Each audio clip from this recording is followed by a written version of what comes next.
말씀은 구약성경 오바댜서 1장 1절에서 14절까지 말씀입니다. 구약성경 1285쪽에 있습니다. 함께 읽겠습니다. 오바댜의 묵시라. 주 여호와께서 에돔에 대하여 이와 같이 말씀하시니라. 우리가 여호와께로 말미암아 소식을 들었나니 곧 사자가 나라들 가운데에 보내심을 받고 이르기를 너희는 일어날지어다. 우리가 일어나서 그와 싸우자 하는 것이니라. 보라, 내가 너를 나라들 가운데 매우 작게 하였으므로 내가 크게 멸시를 받느니라.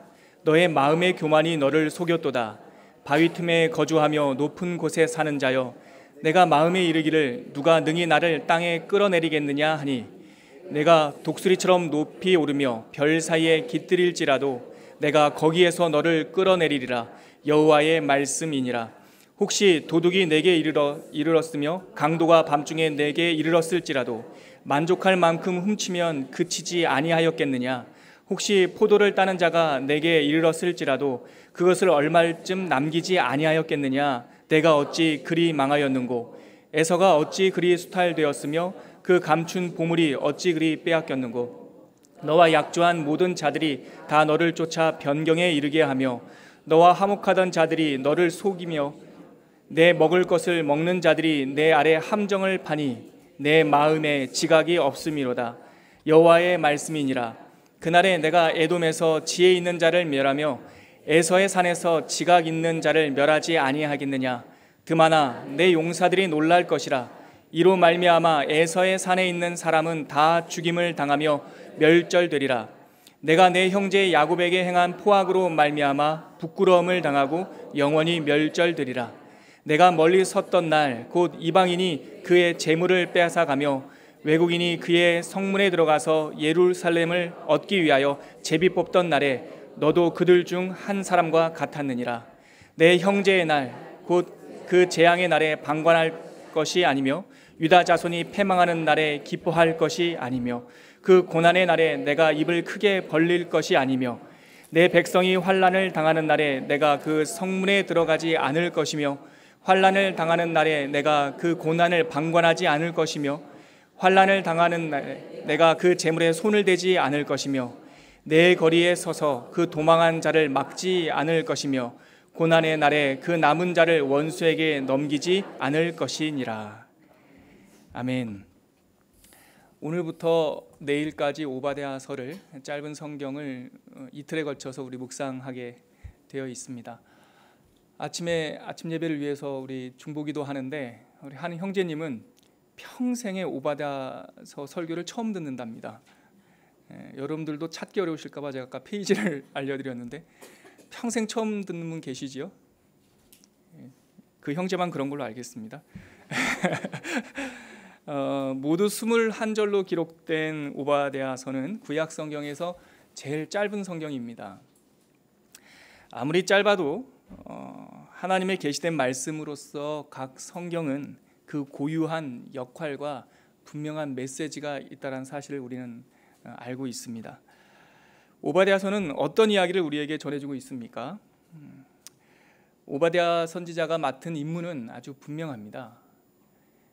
이스라엘의 형제 에돔에게 임할 하나님의 심판에 대한 선언이고, 왜 그런 심판을 에돔이 당했느냐라고 하는 그 심판의 뿌리, 근거에 대한 설명이 나오고, 그래서 하나님께서 어떻게 화해하지 못했던 그 형제지간을, 그 두 나라를 회복하실 것인가라고 하는 미래의 회복 이야기, 이 세 단락으로 이 오바댜서는 기록이 되어 있어요. 성경을 이해하고 묵상할 때에는 성경 전체 맥락을 비추어서 읽어야 합니다. 성경 해석학에서 가장 기본으로 삼는 명제가 하나가 있는데, 성경은 성경으로 해석한다라는 거예요. 그러니까 특별히 오바댜서 같은, 특히 선지서와 같은 어떤 현재와 미래가 한 프레임 속에 이렇게 겹쳐 있는 듯한 메시지를 읽을 때는 그 한 자꾸에 이렇게 집착하기보다는 문맥 전체, 성경 전체에 흐르는 흐름과 배경 속에서 읽을 때 하나님의 메시지를 오해하지 않을 수 있습니다. 방금 전 제가 말씀드렸듯이 오바댜 선지자가 심판을 선언하는 이 대상은 에돔이라는 나라입니다. 에돔은 누구의 후손이죠? 에서의 후손입니다. 에서는 우리가 잘 알고 있는 이스라엘이라는 이름을 가졌던 사람, 야곱의 쌍둥이 형이었어요. 태어날 때부터 이 두 사람은 싸웠고 싸움을 누가 먼저 걸었느냐를 가지고 신학적 논쟁을 하는 사람도 있는데 그런 거 따질 거 없이요. 야곱이 쌍둥이로 태어날 때 둘째였는데 이 형 에서 뒤꿈치를 잡고 태어나고, 하여튼 장자권 때문에 싸우고 아버지 사랑 축복 때문에 싸우고, 하여튼 역사적인 반복이 계속 다투는 일이었어요. 하지만 아무리 경쟁하는 시간을 보냈고 사이가 좋지 않았다 하더라도 하나님께서 정하신 불변한 진리, 사실이 있는데, 이 에돔과 이스라엘은 형제였다는 사실이고, 사이 안 좋으면 한 사람이 이민 가서 멀리 사면 되는데 그것도 아니고 하나님께서는 참 얄궂게 이 두 나라가 이웃해 살도록 정하셨다는 거예요. 이 요단강 서쪽 편에 이스라엘이 터를 잡고 살았습니다. 그런데 에돔은 이 요단강 이스라엘이 살았던 땅에서 동남쪽, 사해바다 동쪽 아라바 광야 쪽에서 살았어요. 그러니까 가까이 살았어요. 이것이 바로 하나님께서 정해 주신 삶의 틀이었어요. 하나님은 에돔에 대해서 그래서 이스라엘에게 이렇게 당부를 하셨어요. 신명기 23장 7절에서 8절 말씀인데 이러한 기록이 있습니다. 이스라엘에게 명하시는 하나님의 당부입니다. 너는 에돔 사람을 미워하지 말라. 그는 너의 형제임이니라. 또 애굽 사람을 미워하지 말라. 네가 그 땅에서 객이 되었음이니라. 그들의 3대 후 자손은 여호와의 총회에 들어올 수 있느니라. 그러니까 하나님께서 가나안 땅, 팔레스타인 땅을 유업으로 주시면서 들어가면 싸우고 다투게 될 거 뻔하니까 축복하시면서 그 에돔 형의 후손들을 미워하지 말라. 이 에돔의 후손들은 3대가 지나면 그들이 회심하고 하나님을 그들의 하나님으로 섬기로 작정하면 3대가 지나면 여호와의 총회에 들어올 수 있다라고 하는 이렇게 하나님께서 그들을 에돔 민족을 규정하셨어요. 그런데 역사적으로 보면 이 이스라엘이 큰 위험을 당했죠. 우리가 계속 살펴보았던 느헤미야 그 전, 다시 말해서 북왕국 이스라엘이 망하고 남왕국 유다가 망하는 그 멸국의 형편에 이스라엘이 놓였을 때 이 에돔도 그 옆에 있었단 말이죠. 근데 바벨론이 공격해 와서 이 유다 왕국까지 586년 주님 오시기 전 586년에 망할 때 이 에돔이 이상한 아주 고약한 태도를 취해요. 처음에 바벨론이 침공해 왔을 때는 이 형제 이스라엘과 함께 에돔이 반바벨론 연맹을 맺습니다. 그래서 우리가 저 새로 생긴 근본 없는 나라가 쳐들어오는데 우리가 같이 맞서자 이렇게 언약을 맺었는데 바벨론이 강성해지고 이게 만만치 않거든요. 새로 생긴 나라지만 아주 강하거든요. 그래서 자기 형제 이스라엘이 이 전세가 굉장히 어려워지자 이 에돔이란 나라가 이 동맹을 딱 깨버리고요. 오히려 바벨론에 편승해서 이 이스라엘을 핍박하고 학대하는 일에 동참하게 됩니다. 그러한 역사적 배경 속에서 오바댜가 그 형제를 배신한 이 에돔을 향해서 하나님의 심판을 외치는 거죠. 그런데 에돔을 향한 하나님의 심판 선언은 희한하게 미래적인, 앞으로 이렇게 될 것이다라고 하는 미래적인 선언이라기보다 마치 지금 임재한 현재적인 선언 같은 느낌이 듭니다. 우리 한번 2절 말씀을 같이 읽어볼까요? 같이 한번 읽어보겠습니다. 시작. 보라, 내가 너를 나라들 가운데에 매우 작게 하였으므로 내가 크게 멸시를 받느니라. 물론 제가 영어 성경은 어떻게 번역했나 찾아보니까 Behold, 보라, I will make you, 이런 식으로 미래에 내가 너에게 이렇게 할 거야 라고 미래적인 뉘앙스로 영어 성경은 이렇게 번역을 했는데 사실 우리나라 성경이 더 번역이 잘 된 것 같아요. 2절 읽어보면 앞으로 이렇게 할 것이다 라고 하는 하나님의 작정이 아니라 보라, 내가 너를 나라들 가운데 매우 작게 하였으므로, 완료형, 우리 한국말로 보면은 이미 된 것처럼 느껴져요. 그리고 너가 크게 멸시를 받느니라, 받으리라가 아니라 받느니라. 지금 멸시를 당한 거예요. 지금 심판이 임한 거예요. 에돔이 패역한 행위를 할 때 그 패역한 죄악으로 인해서 미래에 심판을 받는 것이 아니라 나쁜 짓을 하는 그 자체가 이미 심판의 시작이라는 거죠. 어떤 심판을 받았습니까? 3절에 나옵니다. 같이 한번 읽어볼까요? 시작. 너의 마음의 교만이 너를 속였도다. 바위 틈에 거주하며 높은 곳에 사는 자여, 내가 마음에 이르기를 누가 능히 나를 땅에 끌어내리겠느냐 하니.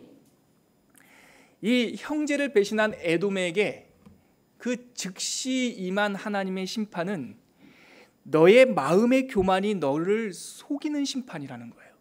이걸 조금 그러니까 기억하기 쉽게 사자성어로 말하면 자기 기만입니다.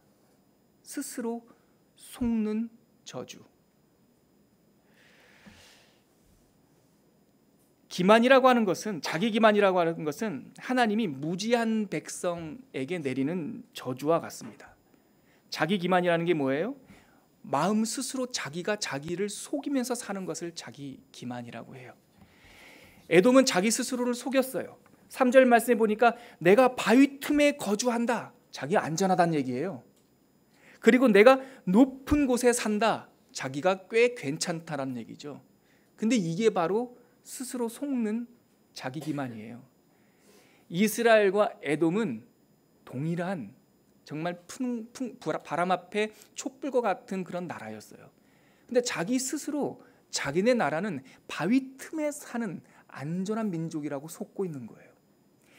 이스라엘이나 에돔이나 하나님께서 바람 한번 훅 불어버리면 꺼질 수 있는 아주 연약한 등불인데도 불구하고 자기네들은 높은 곳에 산다라고 스스로 속고 있는 거예요.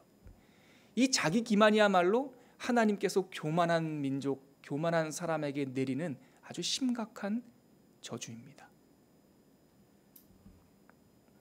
이렇게 자기가 자기를 속이게 되면 결국에는요, 자기가 의지하고 자기랑 친했던 외부 사람들이 또 자기를 속이게 됩니다.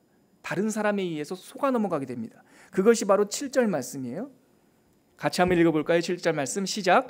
너와 약조한 모든 자들이 다 너를 쫓아 변경에 이르게 하며 너와 화목하던 자들이 너를 속여 이기며 내 먹을 것을 먹는 자들이 너의 아래 함정을 파니 내 마음에 지각이 없음이로다. 여러분 7절 말씀 잘 한번 주목해 보세요. 어려운 말씀 아닙니다. 너와 언약한 모든 자들이 너를 쫓아 추적해가지고 너를 벼랑 끝에 서게 할 것이라는 거예요. 그리고 너의 먹을 것을 먹는 자들, 다시 말해서 네가 월급 주던 사람들, 네가 구제하던 사람들, 네가 거두어 먹이던 사람들이 너의 발밑에다가 함정을 팔 거라는 거예요. 왜냐하면 너의 마음에 지각이 없기 때문이라는 거예요. 다시 말해서 자기 기만의 저주라는 것이 어떠한 영적 상태를 유발하는지가 이 7절에 나와요. 자기 스스로 나는 대단해, 나는 높은 데 살아, 나는 안전해, 나는 걱정 없어. 이스라엘과 에돔은 별반 다르지 않는 하나님의 심판이 이스라엘에게도 바벨론을 통해서 내렸다면 이 에돔도 똑같은 정말 차이 없는 민족임에도 불구하고 자기도 진노를 받아야 될 민족임에도 불구하고 자기네들은 괜찮다라고 교만을 떠는 자기가 스스로 속는 이 민족이 스스로 속는 그 행위를 할 때 그 영혼 속에 뭐가 생긴다고요? 무지가 생긴다고요. 그 마음에 그 영혼에 지각이 없게 된다라고요. 무지를 스스로 선택한다고요. 그러면 결국은 자기랑 동맹했던 친구들이 자기를 속이게 되고 자기가 거두어 먹이던 자기가 돕던 사람들이 자기 발밑에 함정을 파는데 그거조차 까마득하게 모르고 사는 하나님의 심판을 받게 된다고요. 바로 이것이 바로 지금 현재 악을 행하는 에돔에게 내린 하나님의 심판입니다. 여러분, 그러면 왜 에돔이 이러한 자기 기만의 심판, 자기 기만의 함정에 스스로 빠지게 된 걸까요? 10절과 11절에 보니까 그 죄악에 대해서 하나님께서 들춰내고 있습니다. 에돔은 어떤 죄를 지었는지, 자기 기만의 뿌리가 무엇인지 10절과 11절 우리 한번 읽어보도록 하겠습니다. 내가 내 형제 야곱에게 행한 포악으로 말미암아 부끄러움을 당하고 영원히 멸절되리라. 내가 멀리 섰던 날 곧 이방인이 그의 재물을 빼앗아가며 외국인이 그의 성문에 들어가서 예루살렘을 얻기 위하여 제비 뽑던 날에 너도 그들 중 한 사람과 같았느니라. 에돔이 행한 죄가 뭡니까? 자기 형제가 위험을 당하고 자기랑 언약을 맺은 이웃이 위험을 당하는데 그 이웃이 위험을 당하고 형제가 어려움을 당할 때 멀리 섰다라는 거예요. 방관자의 자세로 섰다라는 거예요. 그리고 자기 형제 예루살렘이 수탈을 당하고 있는데 그 제비 뽑던 자, 그 예루살렘을 황폐하게 하던 핍박하던 사람들 가운데 한 사람으로 너도 거기에 서 있었다라는 거예요. 이것이 바로 에돔이 범한 죄악입니다. 그래서는 안 되었던 겁니다. 그들은 그래서는 그렇게 해서는 안 되었던 거예요. 그래서 12절부터 14절 마지막 절까지 우리 성경에도 이 운율이 조금은 느껴지는데 원래 히브리 원어 성경, 구약 성경을 보면 아주 시처럼 딱 운율에 맞춰서 니네들이 그 방관자 그리고 동참자처럼 악을 행하던 너희들의 죄악을 내가 구체적으로 말해주마라고 8가지가 나와요. 히브리어로 보면 이거 뭐 여러분들 모르셔도 되지만 이게 운율이 이런 운율이 있어요. 알트이라는 운율이 있습니다. 이게 알이라는 것은 하지 말았어야 했다. 트라고 하는 것은 명령이에요. 그러니까 오늘 우리 설교의 제목처럼 에돔아 너희들은 그래서는 안 되었다라는 게 8가지가 나온다고요. 12절에 보니까 3가지가 나오고요. 13절에 보니까 3가지가 나오고 14절에 보면 2가지가 나와요. 총 8가지예요. 12절에 우리나라 성경에 보면 내 형제의 날 곧 그 재앙의 날에 방관할 것이 아니며 또 패망하는 날에 기뻐할 것이 아니며 고난의 날에 내가 입을 크게 벌릴 것이 아니며 이렇게 운율에 맞춰서 나오는데 물론 13절과 14절은 이 운율을 살리지 않았습니다. 그런데 유진 피터슨 목사님이 번역한 메시지 성경에 보면 이 부분을 아주 우리가 이해하기 쉽게 그 히브리 언어의 운율을 살려가지고 재미있게 번역을 했어요. 제가 그 부분을 갖고 올 테니까 읽어드릴 테니까 여러분들 이 에돔이 범한 하지 말았어야 할 8가지 죄악이 무엇인지 한번 생각해보는 아침이 되기를 바랍니다. 제가 읽어드릴게요. 첫 번째는 방관한 죄입니다. 자기 형제가 얻어맞고 있는데 고소해하다니 그래서는 안 되었다. 12절 말씀입니다. 또 비웃음의 죄입니다. 유다의 아들들이 진창에 처박혀 있는 것을 보고 깔깔깔깔 웃어대다니 그들이 그래서는 안 되었다. 고생하고 있는 너의 형제들을 보고 큰 소리로 함께 고함을 치다니 그래서는 안 되었다. 13절에 가니까요. 약탈한 죄입니다. 삶의 파탄에 이른 너의 형제들을 되려 이용하더니 뒤통수 쳤다는 얘기예요. 그래서는 안 되었다. 조롱한 죄입니다. 그들의 고난, 그들의 비참한 모습을 보고 비웃고 떠들다니 다른 민족들은 몰라도 너만큼은 그래서는 안 되었다. 13절 마지막 구절에 보면 탈취한 죄입니다. 얻어맞아서 바닥에 쓰러져 있는 그들을 보고 그들의 옷을 벗겨가다니 이 나쁜 놈들 그래서는 안 되었다. 14절에 가니까 회방한 죄입니다. 길 끝에서 기다리고 섰다가 피난길로 도망가는 너의 형제들을 길을 막아서다니 그래서는 안 되었다. 마지막 8번째 배신의 죄입니다. 모든 것을 잃고 형제 바로 너에게 도망온 너의 형제 유다 사람들을 오히려 적에게 팔아넘기다니 그래서는 안 되었다. 이 8가지 죄악이에요. 이것은 그냥 시적인 표현으로 되어 있지만 사실 역사적인 사실입니다. 마지막에 너에게 피난 온 너의 형제들을 오히려 적에게 팔아넘기다니 이 말은 진짜 역사적인 사실이에요. 유다의 마지막 왕 시드기야가 바벨론의 공격을 받고 이 에돔 땅 아라바 광야로 도망을 갔거든요. 이 에돔이 왕이 사로잡히도록 도왔습니다. 결국은 시드기야는 포로로 잡혔고 바벨론에 끌려가게 됐죠. 하나님께서 오바댜 선지자를 향해서 그래서는 안 된다라고 우리에게 권면하고 있는 겁니다. 여러분 오늘 말씀을 통해서 우리는 몇 가지 메시지를 들어야 될 것 같습니다.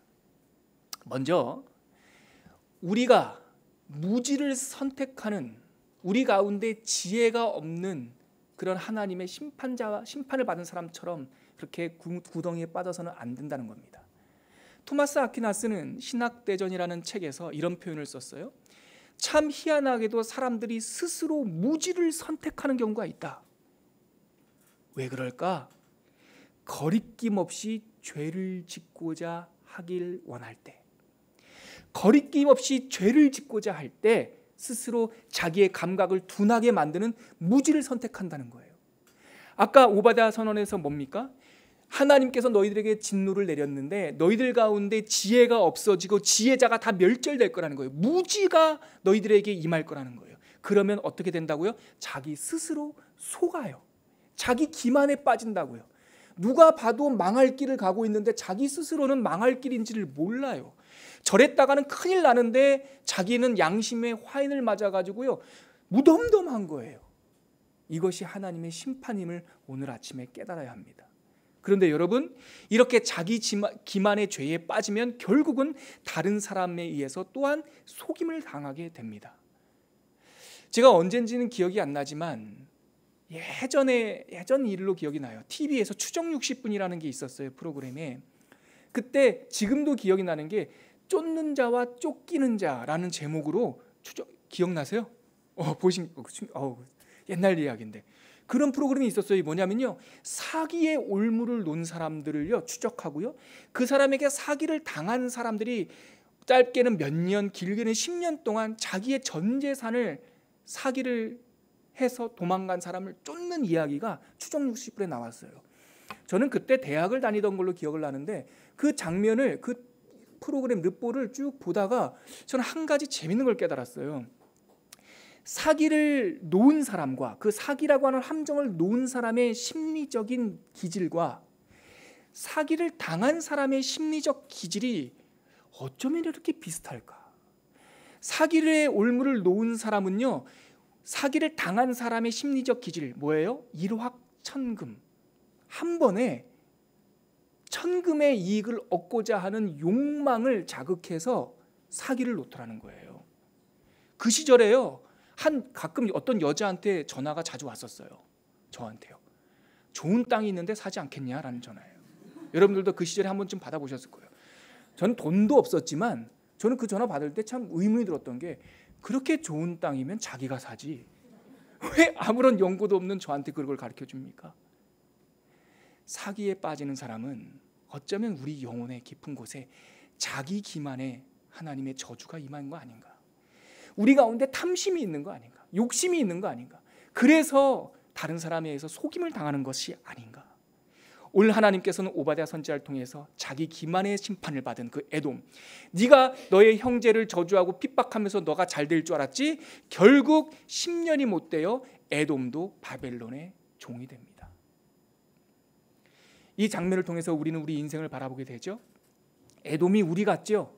에돔의 이야기가 바로 우리 같죠? 그럼 여기서 오늘 이 말씀을 닫으면서 우리는 한 가지 질문을 너그러우신 하나님께 던져야 됩니다. 하나님, 그러면 우리의 살 길은 무엇입니까?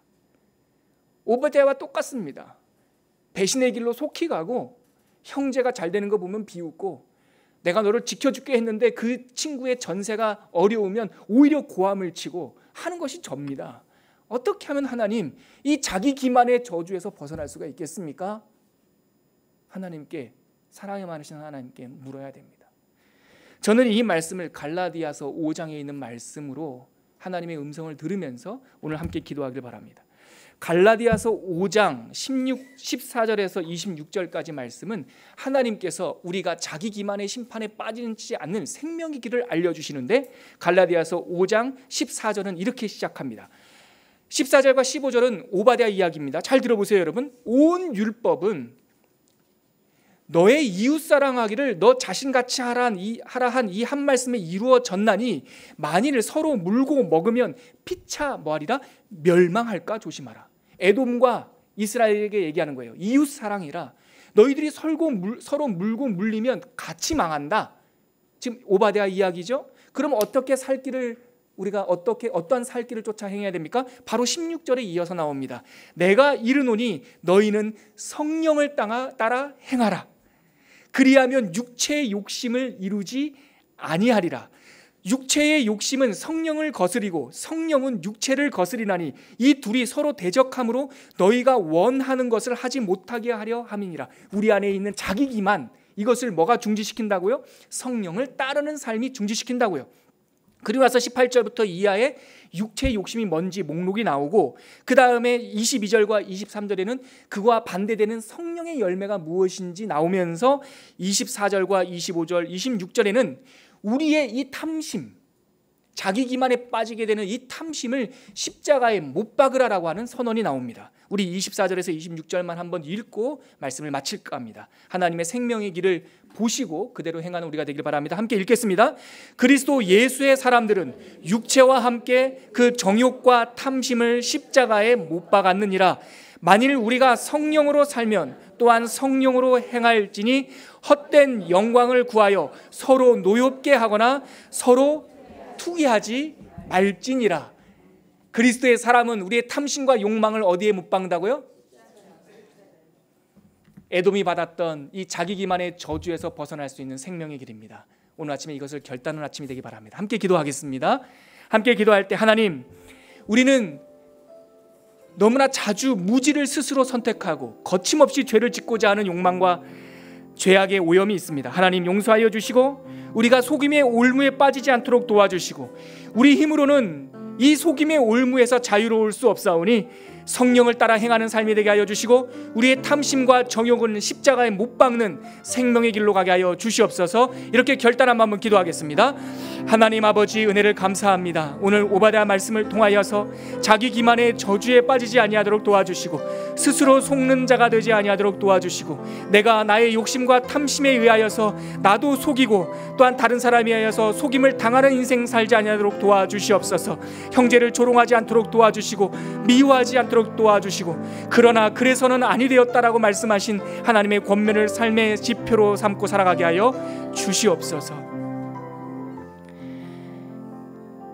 그래서는 안 되었다, 너희가 정말 그래서는 안 되었다 라고 우리에게 말씀해 주시는 하나님, 우리는 익히 이제 배워서 알고 있고, 우리의 탐심과 우리의 욕망이 오히려 나 자신을 속이는 일이며 삼정의 올무에 빠지는 일이라는 것을 알게 되었는데, 왜 이리 우리는 거침없이 죄를 지으려 하고 무지를 스스로 선택하는지 모르겠습니다.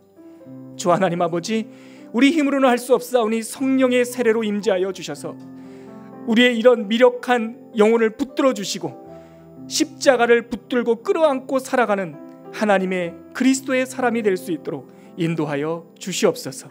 우리를 불쌍히 여겨 주시고 자유의 길로 행하게 하여 주시옵소서. 이제는 우리 주 예수 그리스도의 은혜와 하나님의 끝이 없는 사랑과 성령 하나님의 도우심고 십자가에 묶어주시는 그 은혜가 오늘 오바댜 말씀을 들으면서 너희가 그래서는 안 되었다라고 권면하신 하나님의 말씀을, 우리를 향한 하나님의 사랑의 메시지를 듣고 그렇게 살지 않기로 결단하는 당신의 백성들 머리 위에 지금부터 영원토록 함께 하시기를 간절히 축원하옵나이다. 아멘.